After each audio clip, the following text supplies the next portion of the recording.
So we say in the United States, life, liberty, and the pursuit of happiness. I disagree.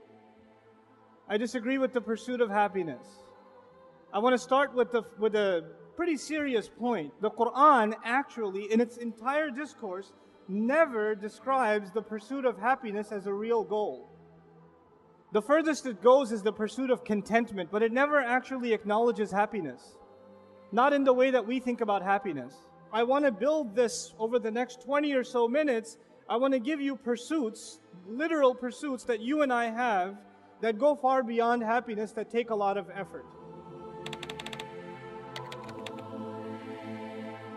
And let's, by the way, start at point zero. The lowest pursuit that I'm sharing with you today is actually the pursuit of happiness. It doesn't take much to be happy. Some of you have class at 9 a.m. and you stay home sleeping and it makes you happy. It didn't take much to get happy. Some of you are sitting there, instead of going to get up and do something, you sit there and eat cheese puffs and it makes you happy. Swiss rolls can make you happy. Doing nothing, for some people, doing nothing just makes them happy. So being happy is not really an accomplishment. Obviously, it's something that goes away very quickly too, but it's not really something that takes too much effort. As a matter of fact, most of the time when people are talking about being happy and why they're not happy, they usually blame it on other people. It's because of you, I'm not happy. It's because of the weather, I'm not happy. It's because of Donald Trump, I'm not happy, etc., etc. But then there's a pursuit higher than that, and I'm going to build a number of pursuits, and the lowest of them in today's conversation is the pursuit of happiness. Here's the next pursuit. It's the pursuit of cool.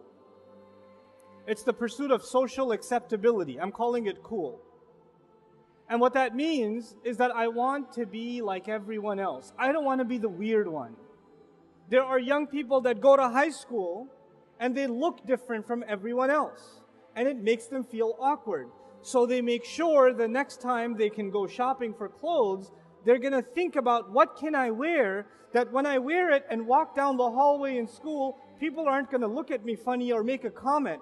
I need to be able to dress in a way, look a way, and talk in a way that does not make me stick out like a sore thumb. I don't want to be the black sheep. I don't want to be the odd one out. I want to be able to fit in and be cool like everybody else. And this, for a lot of people, for a lot of Muslims, they have that struggle. It's a very real struggle, especially for a lot of Muslim youth, because the kinds of pressures they have are enormous. It's very hard to fit in.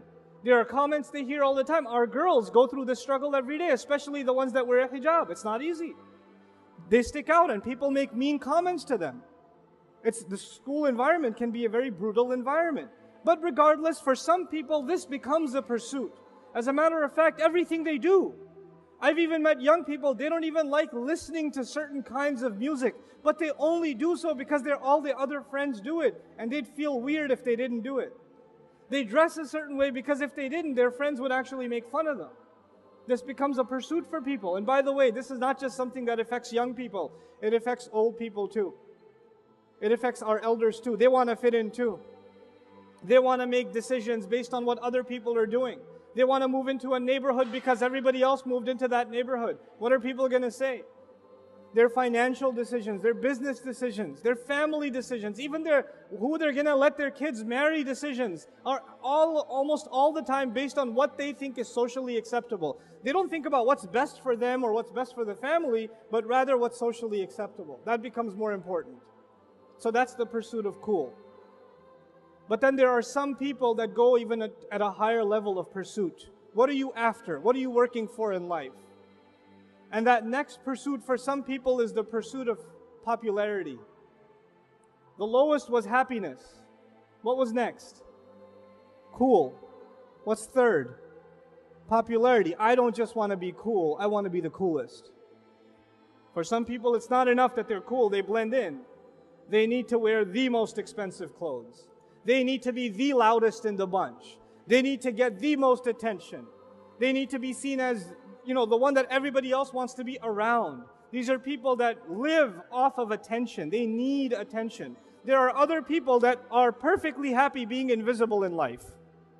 There are people that go to your school and work in your offices, and they work there for 10 years and you don't even know they exist because they'd rather be invisible. And then there are people who live off of attention. They need it. And the way they get it is by any means necessary. Some celebrities are like that nowadays. They're good examples. They'll do anything to get attention.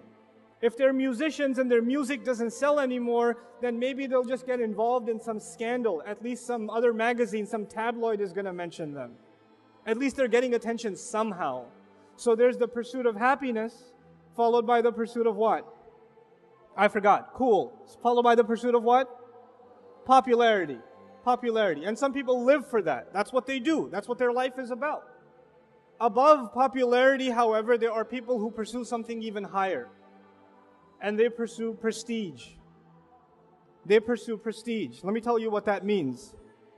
For a lot of people in this world, it's not actually what you've accomplished, but the fact that you look like a big deal. The fact that you're associated with a big deal. So the brand of clothes you wear is more important than the intelligence you have. The words you have to say, the work you've actually done. The kind of car you drive becomes really important.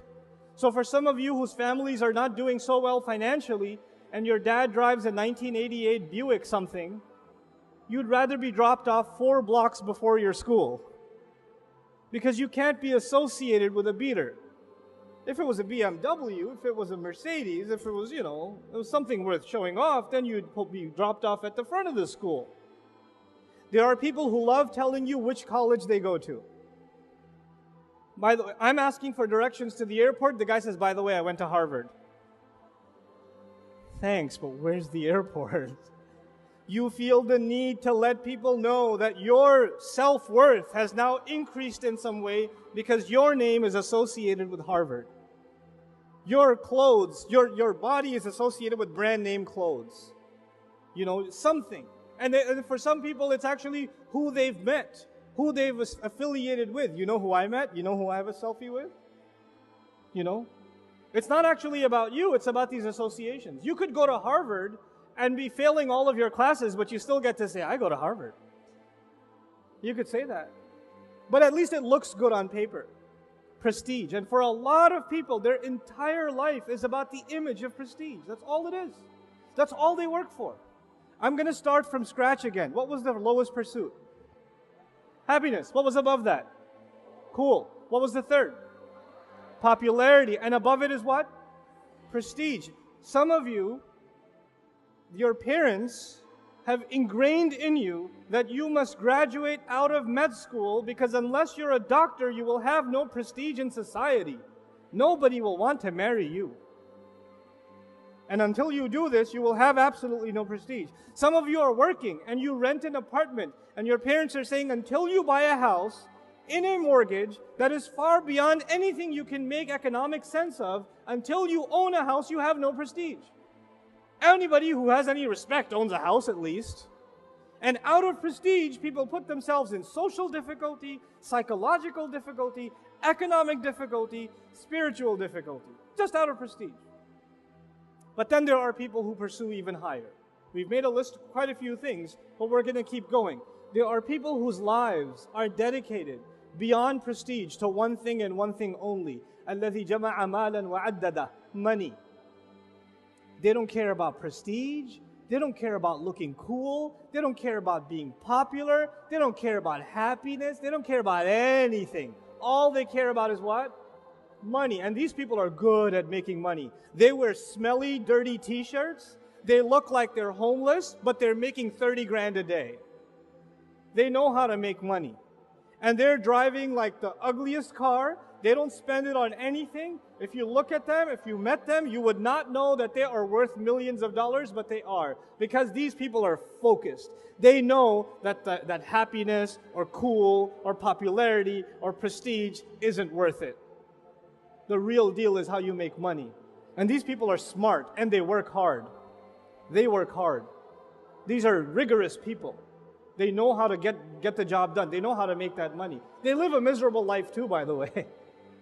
Because they spend all of that energy, and they have a God-given gift. Maybe they're entrepreneurs or they're really good at their career and they know how to get those promotions. They exhaust every bit of their energy in this direction, and they leave behind a family that's been abandoned. They don't have much in terms of friends. They don't really even take care of their own health.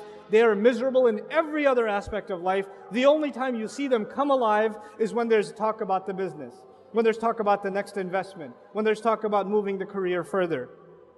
That's all they pursue. So that's money. I forgot the list. What was the first one? Happiness. Then cool. Then popularity. Then prestige. And on top of that one, money. And then there are people, and by the way, as I go up, it takes more effort, if you notice. Happiness, eat a banana and be happy. It doesn't take no effort. Being cool requires a little more effort. You want to get popular, you got to do some stuff. You got to make some more effort. You want to get prestige, it's going to cost you. You want to get to make money, you're going to put a lot of work in. You understand? As we go higher up, it takes more and more grit, more and more work, more and more effort on your part. Now the pursuit above that is actually pretty amazing. It's the pursuit of excellence. It's the pursuit of excellence. There are people among the audience here that are wired that way. They don't care about money or anything else I just mentioned. All they care about is being number one. They don't want to just pass the class. They want to be the highest grade. They don't want to graduate. They want to be the valedictorian. They don't want to be the basketball player that made the team. They want to be the MVP. And these people are never satisfied. They're never satisfied. They could get 100 on every exam and they're still like, I need to do more. I'm not doing enough. They could be winning they could be an athlete and they are ahead of their entire team. They've broken every record and they still don't take a rest because they're constantly fighting not against an opponent, but against themselves. They're constantly looking to say to themselves, I haven't done enough. I haven't pushed enough. I haven't gone far enough. And these are some incredible people in the world. These are people, you'll find these people athletes. You'll find them, some of these are entrepreneurs and scientists. Some of these people are researchers. Some of these people are activists, community activists. But they have one thing in common. This grit. They're constantly pushing themselves further. They're not like if they were in a race and they were ahead of everybody else by 100 feet, they wouldn't slow down. They wouldn't say, well, at least I'm winning. No, I've got to beat my own record. That's how these people think. They are in pursuit of what? Excellence. And these are very few people in the world. Most of us, when we get to a passing grade, we're like, Most of us, if we're doing okay, if we got a B, you would be happy. These guys, they would be crying if they got an A. You met some of these psychos in school. They get a 99 and cry about it. You met those people? You want to slap them across the face so hard. You got a 75 and you went to Umrah to thank Allah. But these people got a 99. And they're like, how did I make that 1 point mistake? And then they're arguing with the teacher for extra credit. And you just want to run them over after the school day is done. Right? That's what you want to do with them. But you understand they're wired differently. They're not like you and me. They're different. This was the pursuit of excellence. There are people that aren't, even being excellent isn't enough, because excellence is actually just about yourself. That's still just about yourself. You want to be better than anybody else and yourself. You want to crush your own record. It's still focused on you. Then there are people that say life is bigger than just aspirations that I have for myself. I want to change the world in some way. I want to leave an impact on this planet. I want to make my neighborhood a better place, my school a better place, my government a better institution, my country a better nation. I want to help children around the world. I want to help this industry or that industry. I don't just want to be the top engineer. I want to be the top engineer that develops, clean water programs and invents things that are going to help villages across the world that have a clean water problem. I don't just want to be a doctor. I want to create solutions that can provide medical support to places and people who can't afford it. I want to change the world for the better. I lose sleep over this all the time. And they, by the way, they have the drive for excellence already. But that excellence is not for themselves.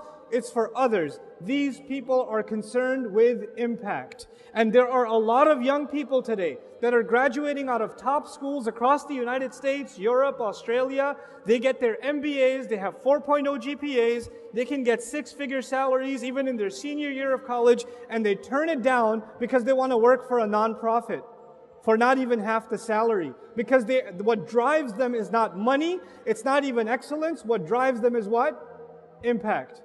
What drives them is impact. And by the way, people that are driven by impact are very few people in the world. Most people just want to think about themselves. Most people just want to think about their own. And just be, so long as they can be happy, they're fine. Actually, most people are just at the level of happy. If I have my lunch and dinner, I'm happy, I'm good. I don't need anything else. So as we move up, it takes more and more effort. And as we move up, it takes more, it's lesser and lesser and lesser people. This was the first part of my talk. This pursuit. One last time. I'm going to annoy you one last time. I promise I won't do this again. The lowest pursuit is happiness. Doesn't take much effort. Some people want to blend in, and they are in the pursuit of what? Cool. Beyond that, some people want to get beyond cool and get everybody's eyeballs on them. These are the people pursuing what? Popularity. Beyond that, people want to look and be associated with respect and esteem. These people are in pursuit of prestige. People that don't care about any of that stuff, what matters to them is money. Beyond money, there are people who don't even care about the money. What do they care about? Excellence. And above them are people that are in pursuit of what? Impact. Impact. Now I'm going to stop that. We're going to come back to it. And I'm going to share with you an analogy in the Quran. The Quran is compared to multiple things. In the Quran itself, in order for you to understand what the Quran is, Allah gives you analogies. And one of the most powerful analogies in the Quran for the Quran itself is rain. It's rain. أَنزَلْنَا مِنَ السَّمَاءِ مَاءً فَسَالَتْ أَوْدِيَةٌ بِقَدْرِهَا. Allah sends water from the sky. And the simple parallel is that Allah sent the Quran from the sky just like He sends water from the sky. The water that comes from the sky gives life to the earth, the dead earth. Just like the Quran that came down gave life to dead hearts. It brings the hearts back to life. So the parallel is very simple. The Quran is compared to what? To rain, okay? Now, let's think about rain deeply a little bit in the way Allah describes it, because when Allah is describing rain and the effect of rain, what He's also talking about is the Quran and the effect of the Quran. That parallel, once you understand it, then you'll understand that every time Allah is talking about water and what water does, He's actually also talking about the Quran and what the Quran does, what revelation does. Now, one of the descriptions of rain is that it produces vegetation, it produces life. But it doesn't produce the same kind of life.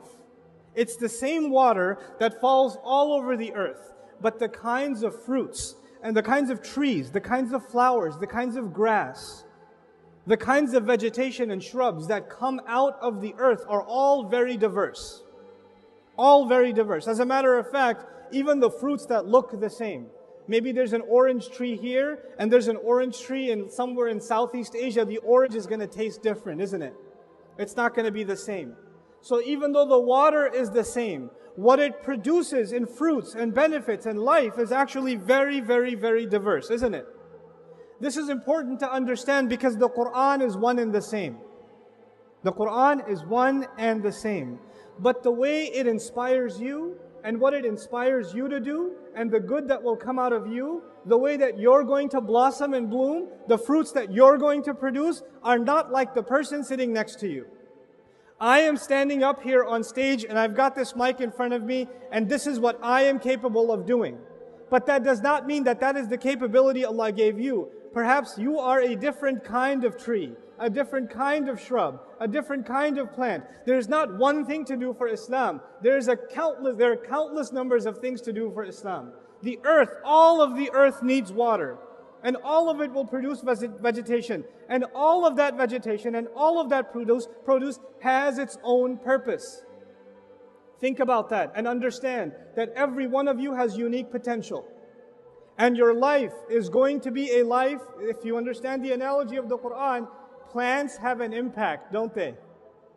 Plants have a positive impact on their environment. Not only are they releasing oxygen, they're also providing food for the environment around them. They're sustaining the entire ecosystem, aren't they? So they are fed by the water, and now they are the means by which the earth is fed.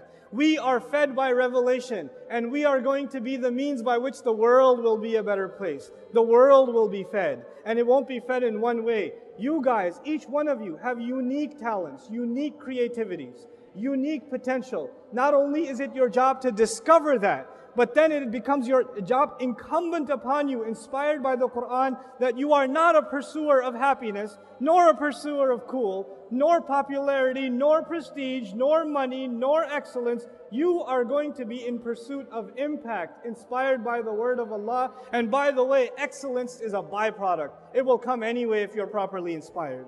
And money, Allah will throw it in your hands. You won't even have to ask for it. The rizq will come, and it will come pouring down.